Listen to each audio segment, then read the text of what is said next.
Hello everyone, welcome to my classes. मैं हूं सुनील कुमार। इस वीडियो में मैं प्रॉपर्टीज ऑफ लीनियर ट्रांसफॉर्मेशन बताऊंगा। इसके पहले वाले वीडियो में मैं लीनियर ट्रांसफॉर्मेशन का डेफिनेशन और सम पार्टिकुलर्स लीनियर ट्रांसफॉर्मेशन बता चुका हूं। यदि वो वीडियो आप नहीं देखे हैं तो ऊपर आई बटन पर क्लिक करके देख सकते हैं। उस वीडियो का लिंक भी डिस्क्रिप्शन में दिया हुआ है, आप वहां से भी उसको देख सकते हैं। वीडियो स्टार्ट करने के पहले यदि मेरे चैनल को आप सब्सक्राइब नहीं किए तो सबसे पहले सब्सक्राइब कर लीजिए, बेल आइकन को भी ऑन कर लीजिए ताकि लेटेस्ट वीडियो का नोटिफिकेशन आप तक पहुंच जाए। मैं इस चैनल पर मैथमेटिक्स का ही वीडियो लेकर के आता हूं। और दूसरी चीज़, अगर आप लीनियर अलजेब्रा का प्रीमियम कोर्स करना चाहते हैं, पेड कोर्स करना चाहते हैं, तो मेरा एक एप्लीकेशन है एमए क्लासेस, प्ले स्टोर पर मिल जाएगा। उसका भी लिंक डिस्क्रिप्शन में दिया हुआ है, आप वहां से डाउनलोड कर सकते हैं और उस कोर्स में आप ज्वाइन करके उस पूरे लीनियर अलजेब्रा को आप पढ़ सकते हैं। तो चलिए अब शुरू करते हैं इस वीडियो को। और सबसे पहले हम लोग देखते हैं लीनियर ट्रांसफॉर्मेशन का कौन कौन सा प्रॉपर्टीज है। तो देखिए यहाँ पर सबसे पहले हम लोग देखते हैं प्रॉपर्टीज ऑफ लीनियर ट्रांसफॉर्मेशन। उसमें से कौन कौन सा प्रॉपर्टीज है। यहाँ पर एक थ्योरम ही है कि let T be a linear transformation from a vector space U F into a vector space V F. T जो है वो लीनियर ट्रांसफॉर्मेशन है एक वेक्टर स्पेस यू से दूसरे वेक्टर स्पेस वी में। अब यहाँ पर प्रॉपर्टीज कौन कौन सा है। देन सबसे पहला प्रॉपर्टीज है T of zero equal to zero. अगर टी लीनियर ट्रांसफॉर्मेशन है तो U जो है, U यहाँ पर सपोज कीजिए कि एक वेक्टर स्पेस ये है U और दूसरा वेक्टर स्पेस है V। इसी में लीनियर ट्रांसफॉर्मेशन डिफाइन किया गया। लीनियर ट्रांसफॉर्मेशन एक मैपिंग होता है U से V में जो एक कंडीशन को सेटिस्फाई करता है। तो यहाँ पर अगर इस वेक्टर स्पेस का जो जीरो एलिमेंट है उसका इमेज इस वेक्टर स्पेस का जीरो एलिमेंट के बराबर होगा। मतलब T ऑफ जीरो, इसका जीरो का जो इमेज है वो उस वेक्टर स्पेस के जीरो एलिमेंट के बराबर होगा। यहां पर ध्यान दीजिएगा, यही प्रॉपर्टी है कि T of zero equal to zero, where zero on the left hand side. ये जो लेफ्ट हैंड साइड में जीरो है वो क्या है, ये जीरो वेक्टर ऑफ यू। ये यहाँ जो जीरो है वो जीरो वेक्टर ऑफ यू है और राइट हैंड साइड में जो जीरो है and zero on the right hand side is zero vector of भी। और ये जो जीरो वेक्टर है वो इस वेक्टर स्पेस का जीरो वेक्टर होगा। तो ये कंफ्यूजन नहीं होना चाहिए, ये u का जीरो वेक्टर होता है और ये जो होता है वो v का जीरो वेक्टर होता है यहाँ पर। तो एक प्रॉपर्टीज तो ये हो गया। दूसरा प्रॉपर्टीज है t of minus alpha equal to minus T of alpha for all alpha belongs to u। देखिए यहाँ पर अगर सपोज कर लेते हैं कि एक वेक्टर है अल्फा u का, तो u जो होता है वो वेक्टर स्पेस है, तो u प्लस एक अबेलियन ग्रुप बन जाता है वेक्टर स्पेस का डेफिनेशन से। तो अल्फा जब u का मेंबर है तो माइनस अल्फा भी एडिटिव इनवर्स भी इसका मेंबर होगा, क्योंकि ये u प्लस एक अबेलियन ग्रुप है। तो अल्फा अगर इसका मेंबर है तो माइनस अल्फा भी इसका मेंबर होगा। और यहाँ पर इसका इमेज को हम लोग डिनोट करेंगे टी ऑफ अल्फा। और टी ऑफ अल्फा जब इसका मेंबर है, ये भी वेक्टर स्पेस है, वेक्टर स्पेस के डेफिनेशन से इसका नेगेटिव भी इसका मेंबर होगा, माइनस टी ऑफ अल्फा भी इसका मेंबर होगा। तो ये प्रॉपर्टीज कहता है कि माइनस अल्फा का T image minus of T alpha होगा। मतलब माइनस अल्फा का जो इमेज होगा वो इसके इक्वल होगा।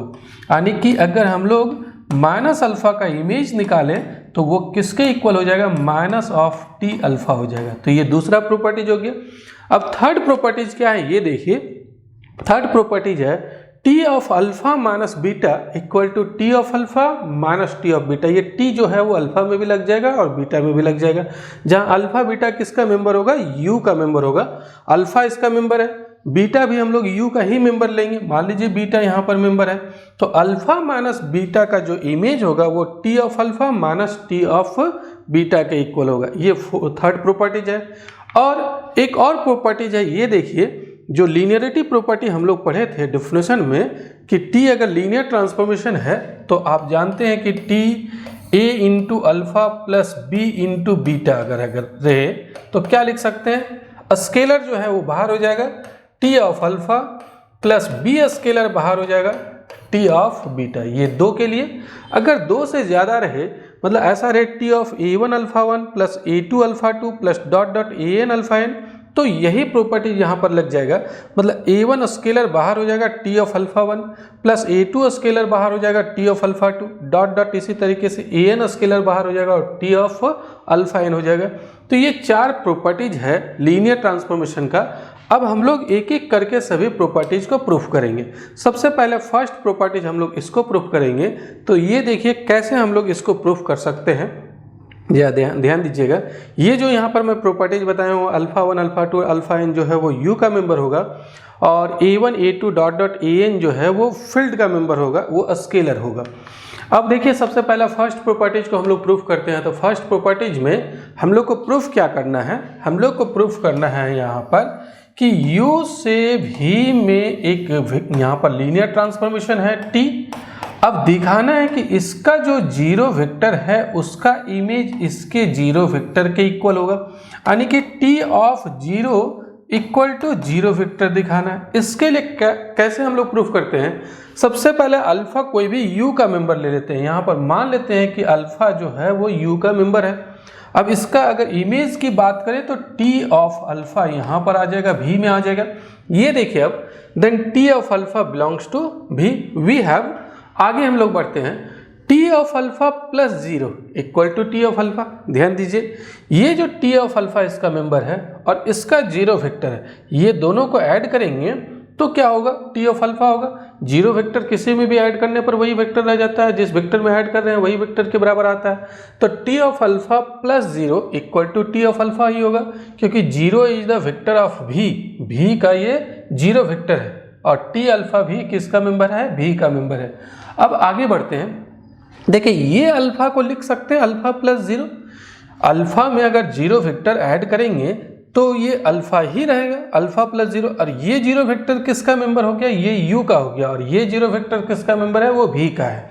दोनों हालांकि एक ही नोटेशन से हम लोग एक ही सिंबल से डिनोट कर रहे हैं, उससे कोई कन्फ्यूजन नहीं है। आप जहां पर भी अगर अल्फा में जीरो ऐड कर रहे हैं तो वो u का जीरो वेक्टर है, और अगर t ऑफ अल्फा में जीरो ऐड कर रहे हैं उसके इमेज में अगर हम लोग जीरो वेक्टर ऐड कर रहे हैं तो वो है आपका v का मेंबर। तो देखिए इस अल्फा को अल्फा प्लस 0 लिख सकते हैं। ये जो जीरो है, zero is the zero vector of u, और t लीनियर ट्रांसफॉर्मेशन है। तो लीनियर ट्रांसफॉर्मेशन के डेफिनेशन से हम लोग जानते हैं कि t alpha plus beta equal to क्या होता है, ये t दोनों में लग जाता है, t of alpha plus t of beta. तो यहाँ पर भी वही काम करेंगे, t अल्फा में भी लग जाएगा और जीरो में भी लग जाएगा।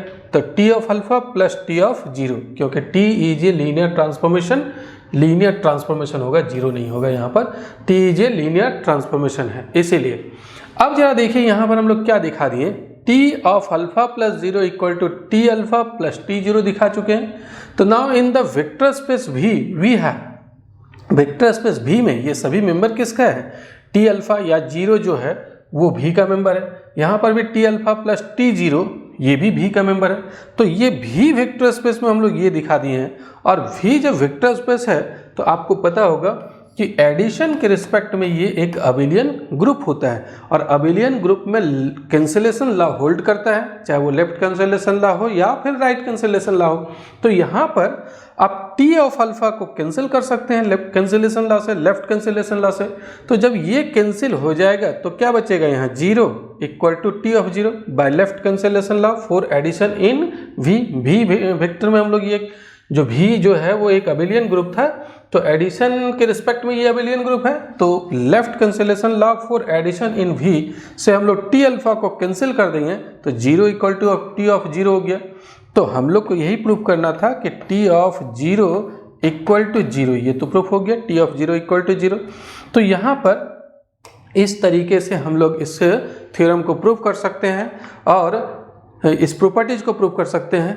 तो when we write t of 0 equal to 0, जब भी t ऑफ 0 इक्वल टू 0 लिख रहे हैं तो ये जीरो जो होता है वो u का होता है, u वेक्टर स्पेस का, और ये जो जीरो होता है वो v वेक्टर स्पेस का होता है अगर t लीनियर ट्रांसफॉर्मेशन है u से v में तब। तो देखिए then there should be no confusion about the vector 0, zero vector में कोई कन्फ्यूजन नहीं होना चाहिए यहाँ पर। Here t is a function from u into v, t जो है वो u से v में एक फंक्शन है। Therefore if 0 belongs to u then its image under t that is t of 0 belongs to v। अगर 0 आपका u का मेंबर है तो इसका जो इमेज होगा वो इसका इमेज v का मेंबर होगा, इस चीज़ को आप ध्यान रखिएगा। तो thus in t of 0 equal to 0 the 0 on the right hand side is 0 vector of v, ये जो 0 है वो राइट हैंड साइड में जो 0 है वो किसका मेंबर होगा, v का, और जो लेफ्ट हैंड साइड में यहाँ पर मेंबर है वो किसका होगा, u का 0 वेक्टर होगा। तो इस चीज़ का ध्यान रखिएगा। आगे हम लोग बढ़ते हैं और नेक्स्ट प्रॉपर्टीज को देखते हैं। नेक्स्ट प्रॉपर्टीज हम लोग को क्या प्रूव करना था, देखिए ये प्रूव करना था कि t of minus alpha equal to minus T of alpha. कैसे प्रूव करते हैं इसको, इसके लिए जरा समझिए। T of alpha plus minus alpha, alpha plus minus alpha का टी इमेज निकालते हैं। तो टी लीनियर ट्रांसफॉर्मेशन है, ये दोनों में लग जाएगा, अल्फा में भी लग जाएगा और माइनस अल्फा में भी लग जाएगा।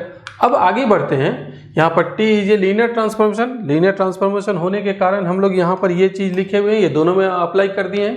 अब जरा समझिए, अल्फा प्लस माइनस अल्फा ये तो 0 हो जाएगा, और यहाँ पर T of alpha plus T of minus alpha लिख रहने दीजिए। अब अभी हम लोग जस्ट पढ़ चुके हैं कि टी 0 का टी इमेज क्या होता है, 0 वेक्टर होता है। तो टी ऑफ 0 इक्वल टू 0, और ये टी ऑफ अल्फा और टी ऑफ माइनस अल्फा जो कहते हो रहने दीजिए बाई 1। अभी हम लोग फर्स्ट प्रॉपर्टी में पढ़ चुके हैं। तो टी ऑफ 0 इक्वल टू 0 होता है। और याद कीजिए, अगर दो वेक्टर का सम अगर 0 वेक्टर हो जाए तो बीटा जो होता है अल्फा का इन्वर्स होता है, एडिटिव इन्वर्स हो जाता है, beta equal to minus alpha हो जाता है। तो यहाँ पर भी कुछ ऐसा ही है, T of alpha plus T of minus alpha equal to 0 है। तो जब 0 है, इसका जो सम है वो 0 के बराबर है, तो ये जो है इसका इन्वर्स ये हो जाएगा, एडिटिव इन्वर्स ये हो जाएगा, या इसका एडिटिव इन्वर्स ये हो जाएगा। तो अगर हम लोग टी ऑफ माइनस अल्फा लिखें तो ये किसके बराबर आ जाएगा, यहाँ पर देखिए T of minus alpha equal to minus T alpha हो जाएगा। जैसे बीटा इक्वल टू क्या हो जाता है, माइनस अल्फा। अगर alpha plus beta equal to 0 है तो beta equal to minus alpha हो जाता है। तो यहाँ पर alpha plus beta equal to 0 है तो बीटा इक्वल टू क्या हो जाएगा, माइनस अल्फा हो जाएगा, मतलब माइनस टी अल्फा हो जाएगा। तो यही हम लोग को प्रूफ करना था यहाँ पर। बहुत वेरी सिंपल है ये, हम लोग बहुत आसानी से इसको प्रूफ कर सकते हैं कि T of minus alpha equal to minus T of alpha. तो एक ये थ्योरम प्रूफ हो गया। अब नेक्स्ट प्रॉपर्टी जो है ये प्रूफ करना था, T of alpha minus beta equal to T of alpha minus T of beta. कैसा प्रूफ करते हैं जरा समझिए।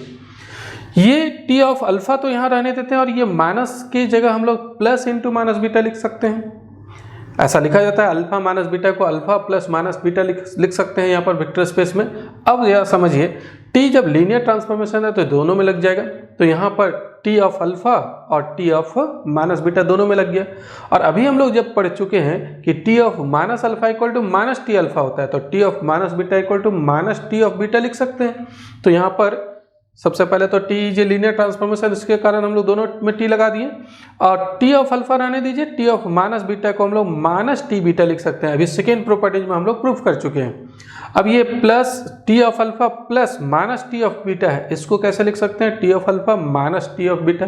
तो यही हम लोग को थर्ड प्रॉपर्टीज प्रूफ करना था। तो ये भी बड़ा आसान है, बड़ा आसानी से हम लोग इसको प्रूफ कर सकते हैं। अब लास्ट जो प्रॉपर्टीज है, लास्ट प्रॉपर्टीज क्या है, लास्ट प्रॉपर्टीज हम लोग को प्रूफ जो करना है, देखिए यही प्रूफ करना है। फोर्थ प्रॉपर्टीज में हम लोग को प्रूफ करना है T of A one alpha 1 plus A two alpha 2 plus dot dot A N alpha N equal to a1 into T of alpha 1 plus a2 into T of alpha 2 plus dot dot an into T of alpha n, ये proof करना है। और इसको proof करने के लिए हम लोग मैथमेटिकल इंडक्शन का यूज करेंगे। n में मैथमेटिकल इंडक्शन लगाएंगे। यहाँ पर जो नंबर ऑफ वेक्टर स्पेस है अल्फा 1 से लेकर के अल्फा n, तो n जो है नंबर ऑफ वेक्टर स्पेस हो गया, तो उसी n में हम लोग यहाँ पर लगाएंगे mathematical induction. We shall prove the result by induction on n। n में मैथमेटिकल इंडक्शन से प्रूव करेंगे। और n क्या है, the number of vectors in the linear combination. ये देख रहे हैं आप, लीनियर कॉम्बिनेशन है वेक्टर स्पेस का। तो लीनियर कॉम्बिनेशन में जितना वेक्टर स्पेस है अल्फा 1 से लेकर के अल्फा n, मतलब टोटल n वेक्टर स्पेस है, तो वही n में हम लोग यहाँ पर इंडक्शन लगाएंगे, मैथमेटिकल इंडक्शन लगाएंगे।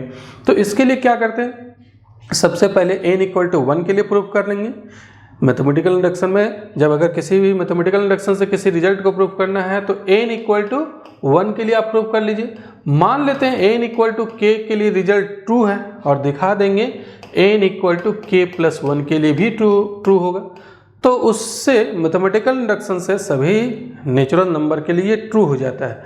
अब k की जगह आप मान सकते हैं n इक्वल टू m के लिए ट्रू, और दिखा देंगे m प्लस 1 के लिए भी, ऐसा भी कर सकते हैं। तो चलिए देखिए यहाँ पर क्या करते हैं हम लोग। बाय डेफिनेशन हम लोग डेफिनेशन से जानते हैं लीनियर ट्रांसफॉर्मेशन का डेफिनेशन के T of a1 alpha one equal to a1 into T of alpha one होता है। a1 स्केलर बाहर हो जाता है और टी ऑफ अल्फा वन। तो आप ये जो रिजल्ट प्रूफ करना है, देखिए n इक्वल टू 1 के लिए तो ट्रू है। अगर सिर्फ हम लोग एक ही वेक्टर लेते हैं, यहाँ पर अल्फा वन ही लेते हैं, तो एक ही वेक्टर लेते हैं तो स्केलर बाहर हो जाता है और टी ऑफ अल्फा वन, यहाँ पर यही प्रूफ करना है कि स्केलर बाहर होगा और ये टी जो है ट्रांसफॉर्मेशन वो वेक्टर में लगेगा। देखिए a1 बाहर हो गया, टी ऑफ अल्फा वन, फिर दूसरा स्केलर बाहर हो जाएगा और T of alpha two plus हो जाएगा ये दोनों के बीच में। इसी तरीके से n वेक्टर्स के लिए प्रूफ करना है, तो ये 1 के लिए तो ट्रू हो रहा है यहाँ पर, तो thus the result is true for n equal to 1। 1 के लिए ट्रू हो गया, 2 के लिए भी ट्रू हो जाएगा। क्यों? क्योंकि हम लोग डेफिनेशन ही जानते हैं कि T of a1 alpha one plus a2 alpha to, अगर ये देखें तो डेफिनेशन जब टी लीनियर ट्रांसफॉर्मेशन है तो वहाँ पर ये डेफिनेशन था a1 बाहर हो जाता है टी ऑफ अल्फा वन और फिर a2 स्केलर बाहर हो जाएगा और टी लग जाएगा अल्फा टू वेक्टर में। तो ये भी हम लोग डेफिनेशन से ऑलरेडी जानते हैं, तो आप कह सकते हैं कि ये जो रिजल्ट है वो n इक्वल टू 2 के लिए भी ट्रू है। तो n इक्वल टू 1 के लिए भी ट्रू हो गया, 2 के लिए भी ट्रू हो गया, आप वो भी लिख सकते हैं। Now we suppose the result is true for n equal to m। अब मैथमेटिकल इंडक्शन से प्रूव करना है तो सपोज कर लेते हैं कि जो रिजल्ट है वो n इक्वल टू m के लिए ट्रू है और दिखा देंगे m प्लस 1 के लिए भी ट्रू है। तो जब जरा ध्यान दीजिए, जब m के लिए ट्रू है इसका मतलब क्या हो जाएगा, m के लिए ट्रू है तो ये t of a1 alpha one plus a2 alpha two plus dot dot am alpha m को क्या लिख सकते हैं, हम लोग मान रहे हैं कि m के लिए ट्रू है ये रिजल्ट, तो स्केलर बाहर होते चल जाएगा और ये t जो ट्रांसफॉर्मेशन है वो सभी वेक्टर में लग जाएगा। a1 स्केलर बाहर हो गया t of alpha one, a2 scalar बाहर हो गया t of alpha to, am scalar बाहर हो गया t ऑफ अल्फा m और सब ऐड हो जाएगा। तो ये हम लोग नंबर 1 कर दिए। अब जरा समझिए आगे, 1 मिनट, हाँ जस्ट। अब हम लोग क्या करते हैं, m प्लस 1 के लिए रिजल्ट को दिखाएंगे कि ट्रू है वो, तो then t of a1 alpha one plus a2 alpha two plus dot dot am alpha m plus am plus 1 alpha m plus 1, m plus 1 के लिए हम लोग रिजल्ट को ट्रू दिखाएंगे, तो m प्लस 1 तक हम लोग ले आए। अब क्या करते हैं, ये पूरा को एक ब्रैकेट में रखते हैं यहाँ और इसको अलग कर देते हैं। हम लोग यहाँ पर वही दो चीज़ लिख रहे हैं, देखिए एक ब्रैकेट में ये पूरा यहाँ से am अल्फा m तक और इसको हम लोग बाहर कर दिए। अब t जो ट्रांसफॉर्मेशन है, एक्चुअली ये अगर देखा जाए तो ये भी एक वेक्टर ही होगा, और किसका वेक्टर होगा, u का। अगर t ट्रांसफॉर्मेशन है, लीनियर ट्रांसफॉर्मेशन है u वेक्टर स्पेस से v वेक्टर स्पेस में, तो u का ही alpha one alpha two dot dot alpha m तो u का मेंबर है। उसका जब लीनियर कॉम्बिनेशन करेंगे तो लीनियर कॉम्बिनेशन भी u का मेंबर होगा, तो ये भी एक सिंगल वेक्टर बन जाएगा। ये लीनियर कॉम्बिनेशन करने से एक सिंगल वेक्टर हो गया, ये भी आपका एक सिंगल वेक्टर बन जाएगा। और t लगाना है अल्फा प्लस बीटा में, तो दोनों में लग जाएगा लीनियर ट्रांसफॉर्मेशन के डेफिनेशन से। तो देखिए अब आगे क्या करते हैं हम लोग, ये t दोनों में लग गया, t इस वेक्टर में भी लग गया, ये एक्चुअली एक सिंगल वेक्टर बन जाएगा, और ये भी एक सिंगल वेक्टर बनेगा, तो t इसमें भी लग गया, क्योंकि हम लोग ये रूल जानते हैं, t of alpha plus beta equal to t of alpha plus t of beta, linear transformation के डेफिनेशन से। तो ये दोनों में लग गया। अब यहाँ पर देखेंगे तो m के लिए तो ट्रू माने हुए हैं, ये हम लोग सपोज किए हैं। यहाँ पर देखिए, 1 मिनट, हाँ ये देखिए ये माने हुए हैं m के लिए ट्रू, तो ये सभी में t लगेगा, वेक्टर में लगेगा, स्केलर बाहर होगा और ऐड हो जाएगा। तो यहाँ पर वही चीज़ है, इसको हम लोग क्या लिख सकते हैं, a1 into T of alpha one plus a2 into T of alpha two plus dot dot am into T of alpha m। और यहाँ पर am प्लस 1 भी बाहर हो जाएगा, क्योंकि लीनियर ट्रांसफॉर्मेशन का डेफिनेशन से हम लोग जानते हैं स्केलर बाहर हो जाता है, और T of alpha m plus 1 कैसे आया है, बाई 1 हम लोग माने हुए यहाँ पर, तो उससे हम लोग इसको लिख दिए। अब यहाँ पर आप ये भी ब्रैकेट हटा दीजिए और सबको एक साथ लिखिए, सभी चीज़ को मैं वही चीज़ लिखा हूँ, सिर्फ ये ब्रैकेट जो बिग ब्रैकेट है उसको मैं यहाँ पर रिमूव कर दिया हूँ। अब आप यहाँ पर गौर से देखेंगे तो यहाँ पर आपको पता चलेगा कि जो रिजल्ट हम लोग को प्रूफ करना था वो m प्लस 1 के लिए प्रूफ हो गया। देखिए स्केलर बाहर हो रहा है और t ऑफ अल्फा वन, यहाँ पर भी स्केलर a2 बाहर हो गया, t of alpha two, dot dot इसी तरह स्केलर am बाहर हो गया, t of alpha m, am plus 1 बाहर हो गया, t of alpha m plus 1। तो जो रिजल्ट प्रूफ करना था वो m प्लस 1 के लिए ट्रू हो गया। अभी तक हम लोग क्या काम किए हैं, अभी तक हम लोग काम किए हैं कि n इक्वल टू 1 के लिए रिजल्ट दिखा दिए कि ट्रू है। फिर n इक्वल टू m के लिए हम लोग मान लिए, we suppose that the result is true equal to m+1, n equal to m के लिए मान लिए हैं और दिखा दिए m+1 के लिए रिजल्ट जो है वो ट्रू हो गया। तो यही मैथमेटिकल इंडक्शन में हम लोग काम करते हैं। देखिए मैं यहाँ पर लिखा हूँ कि hence the result is true for n equal to m+1। अब मैथमेटिकल इंडक्शन से हम लोग कह सकते हैं कि ये सभी नेचुरल नंबर के लिए ट्रू होगा रिजल्ट। तो thus if the result is true for n equal to m then it will be also true for n equal to m+1। अगर हम लोग मान लेते हैं n equal to m के लिए ट्रू तो n equal to m+1 के लिए भी ट्रू हो जाता है। तो यहाँ पर hence by PMI principle of mathematical induction the result is true for all finite integral value of n के लिए, मतलब सभी प्रिंसिपल ऑफ मैथमेटिकल इंडक्शन से ये सभी नेचुरल नंबर के लिए ट्रू हो जाएगा फाइनाइट वैल्यू के लिए। अब जरा देखिए यहाँ पर on account of this property sometimes we say that ये linear transformation preserves linear combination. ये जो प्रॉपर्टीज है उसको हम लोग ऐसा भी कह सकते हैं कि linear transformation preserves linear combination को प्रिजर्व करता है। इसका मतलब क्या हुआ जरा समझिएगा। इसका मतलब ये हो गया कि मान लीजिए यहाँ पर एक α1 है, एक α2 है, एक α3 है। सपोज कीजिए u में ये 3 वेक्टर हैं, 3 या 3 से अधिक भी मान सकते हैं, और इसका जो ये इमेज आएगा वो t ऑफ α1 है, इसका इमेज t ऑफ α2 है, इसका इमेज t ऑफ α3 है। सपोज कीजिए अब ये जब लीनियर ट्रांसफॉर्मेशन करते हैं इसका कम्बिनेशन करते हैं लीनियर कम्बिनेशन, तो लीनियर कम्बिनेशन भी u का मेंबर होगा। लीनियर कम्बिनेशन करते हैं a1 α1 plus a2 α2 plus a3 α3, ये लीनियर कम्बिनेशन कर दिए। यहाँ पर भी 3 वेक्टर है हमारे पास, उसी स्केलर को a1 a2 a3 स्केलर को लेकर के इसका भी लीनियर कम्बिनेशन कर सकते हैं। तो a1 into T of α1 plus a2 into T of α2 plus a3 into T of α3।